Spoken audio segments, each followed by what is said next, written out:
You're trying to address something that a challenge that women have faced for thousands of years. It is almost biological.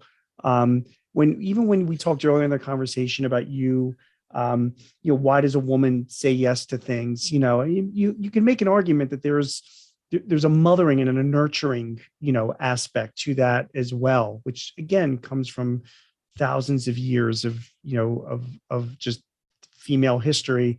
So I guess when you're showing this book, or you're having like younger women, recent college grads read it, and they're entering into the workplace, what expectations would you tell them to have? Is by practicing some of these things, is to identifying these non-promotable tasks or positioning them in certain ways. Do you think that they will have much success doing this, over the next 10 to 20 years? Or do you tell them to sort of temper their expectations and keep punching away? So we have two messages. So you mentioned this idea of kind of there's some biology driving this, or some social norms. There's not. Okay. So I want to disabuse it. Yes, women do tend to be more nurturing. Yeah, but when we look at this dynamic in organizations, that's not why women are being asked and why women are saying yes.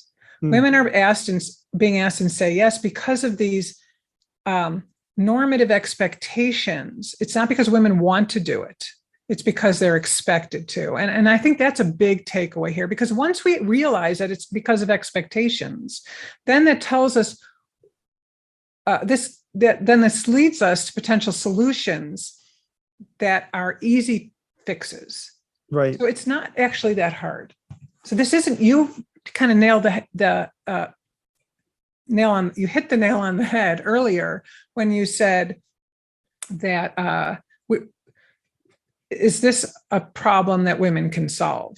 Mm-hmm. Women can navigate the problem, but the main message of our book and the main way to fix the problem is that managers and organizations just need to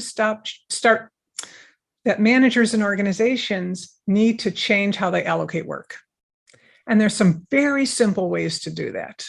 Right. So if you're, Jean, where you sit as a manager, where I sat as a manager in terms of a senior associate dean, and even when I served as interim provost, I could think about who was doing what and how I was going to allocate work.